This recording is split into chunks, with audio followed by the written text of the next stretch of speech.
Well, good morning, everyone. Happy Saturday to you and happy Memorial Day. I hope you're getting a much needed break. I wanted to record my video this morning because throughout the course, I do like to record some personal videos where I have a message for each one of you before I start talking about the lesson. So I'd like to do that today for week 4. So I have some notes just based on the discussion board, and I just wanted to be able to have a conversation with you since we don't get to have it face to face in a classroom or a coffee shop or at an event. First, Allison and Emmanuel and Irias, you all were talking about end of the year exhaustion. And absolutely, this course has fallen for you guys right at the end of your school year. Exhaustion is setting in. You've chosen to do this online basic speed course, 8 weeks, which means that everything's moving very quickly and it's project after project after project after discussion board for 8 weeks. And when you're trying to wrap up everything for end of the year, it can become very exhausting. So hang in there, contact me as needed. And something that helped me, and you guys have to remember, when I did my master's program, it was a traditional program. Online programs weren't invented yet. When I committed to that time period, away from my children, away from my family, I would often remind myself, that time was finite, that was a finite amount of time.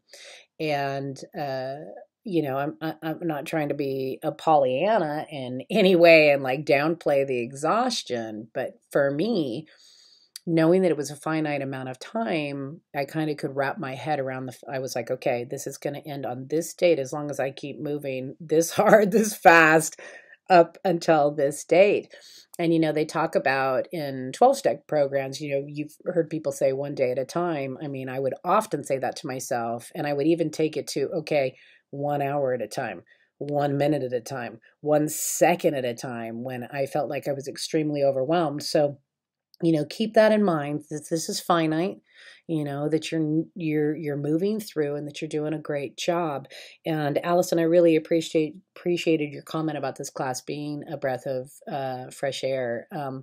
I want you to enjoy the class. And I know that, emerging learning technologies can be, frustrating. Serby, you had talked about being, out of your comfort zone. Yeah, absolutely. Some people in this class have advanced technology and they're going to be able to breeze through, and other people you're learning to move through. And you can always rely on friends and people that are more advanced in technology to kind of help you out. But remember, you don't want somebody just telling you how to do it. I could tell you how to do it, and then you're never going to go back and do it. It's about learning. When I first started coding and doing websites and those types of things, I was really frustrated. And I would try to work things through before I talked to more advanced people. And then they would tell me something and I would just be like, oh my God, that was so easy. Why didn't I figure that out? And I kind of feel dopey.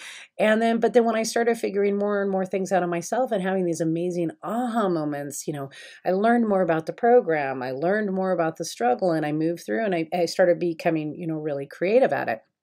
Also, you have to remember that people have different strengths. Some of you, really struggle with the Excel spreadsheet and the directions and felt like it was difficult. And there was other people that just once again, breezed through.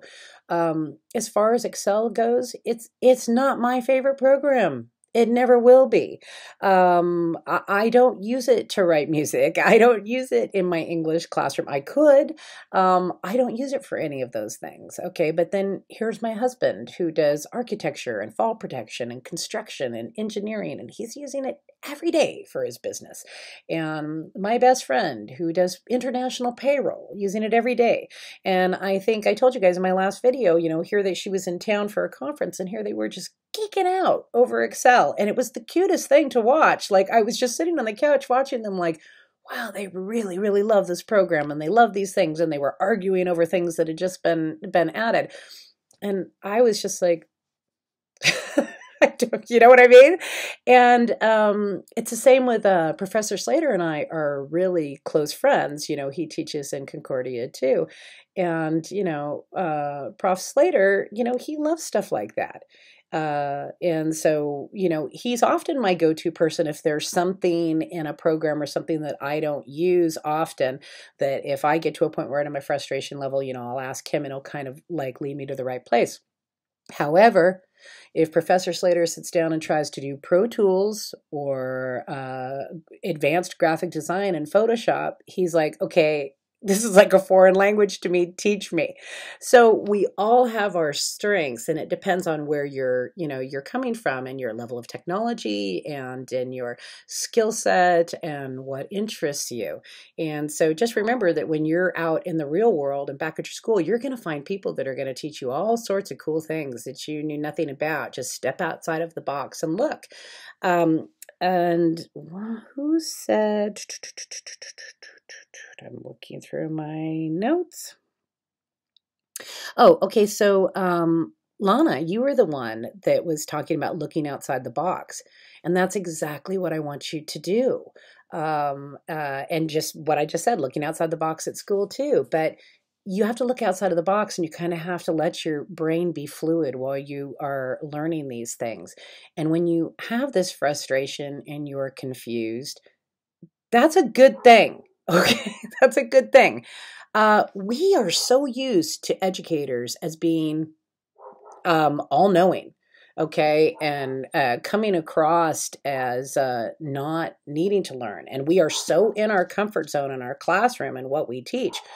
Then when we go back to school and we're all of a sudden humbled by the experience of being frustrated and struggling and confused, this is a good reminder for everyone, and myself included, that, and I've said this before, that this is how our students feel almost every day. And we turn to them and we say, yes, but work through it. And we want you to have that aha moment. But then when it comes to, us, we get frustrated very, easily, because we're so used to being, the knowledgeable one in the educational realm. So this is a really good experience for you. It reminds you of how to be supportive of your students, when to step in, when to step back. And Michelle, I think it was Michelle. No, it was Karen. Karen, you talked about how you're already realizing that your students are going to benefit from from you being involved in the MyAd program, and they will. It makes you, if you're a new teacher, it helps expand your teaching. If you're a teacher that's like in the middle years or towards, retirement, it helps you rethink, your class. And once again, going back to Lana, looking outside the box and seeing how to better serve your students, better serve yourself. And back to Eric M., when we were talking about selective technology, work harder, not smarter. What's going to work? I mean, work smarter, not harder. What's going to work for you in the classroom? What technology will you select that will work for you and work for your students and make you not be overwhelmed? Which brings me up to Olivia. When you brought up the district Wi-Fi, man, is that frustrating. I know exactly what you're talking about. Olivia was saying that the district Wi-Fi, these firewalls and all of these things that they do to make it so that you can't, we rarely have permission to like download anything without getting administration permission. And if you can't hook up devices and these types of things.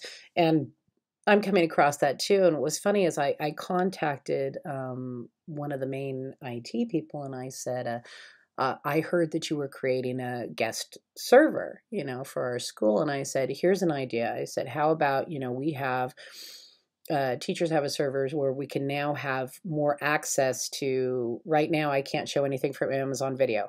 I can't show any documentaries from Netflix. I have to get to Audible to be able to read a book out loud with my students. I have to go in through the back way through Amazon. I can't go to the Audible site. And so what's happening is this is, and I knew that it was going to get to this period of time. They're still expecting people to use VHSs and DVDs, and we're not. We're streaming and we're doing all of these things, and the district hasn't quite caught up. And so I wrote and I said, hey, how about, a server for educators where we have more access, and then a guest server for students. Let the students be the guests, just like when you go to a hotel or something and they sign in, and you can limit them on Netflix and those types of things if you're worried about them accessing it at school, but you can leave it open to us. And the response back was, oh, you should make a help ticket for that. I was like, well, no, it's not about a help ticket. I'm asking, do we have, is there a conversation about this, or is there a group where teachers can be involved in this?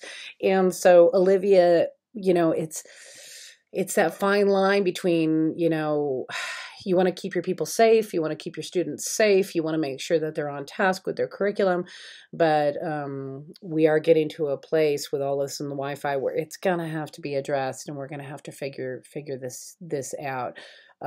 Technology is just moving so quickly, and we need them to be able to catch up. So I don't have the answers for you on that one yet, but I will report back as I continue to push my own district. Susan, Catherine, and Lindsay, all three of you brought up Goodreads, and I love Goodreads too. What I love about Goodreads is it's a constant, meaning that I can go away from it and I can come back, and my groups will be like, oh, we're reading this, or we're interested in this, and I'm like, oh, the work is done for me. Now I can just pick a book from my group, which is wonderful. And I'll be talking more about digital dementia and those types of things as we get through these, last few weeks together. And it is really good that you're reading, and that you like to read, and that you're just not scanning, and that you are settling into a book and really thinking about it. Okay.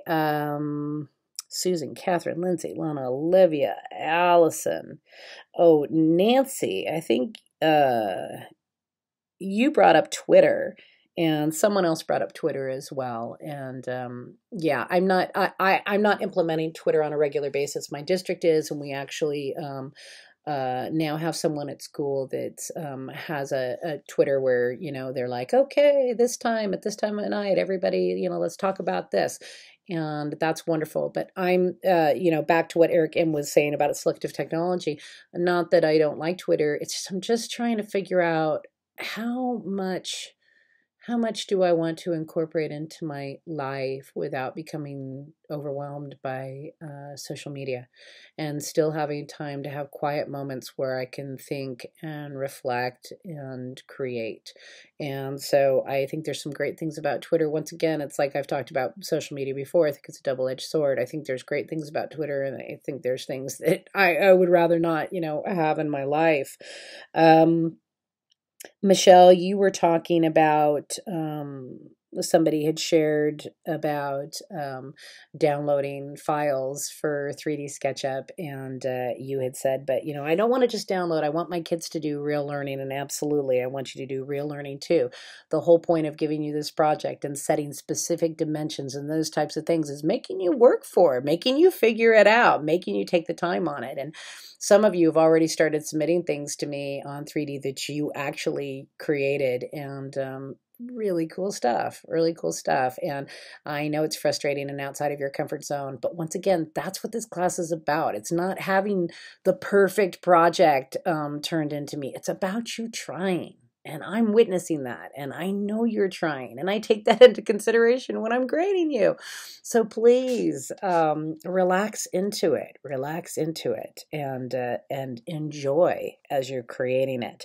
And I love that you want that real learning for your students. And I also love that you said that you brought up the thing about not doing much with the design, and that you were looking around, you were going to be involved in it next year, and you were asking people about new programs. And you were finding things out, and I just thought, yes, this is exactly what you want to be doing. You're exploring, you're considering, you're trying something new. You may be humbled by the experience, but you're going to learn, and you're probably going to create this amazing curriculum because of it.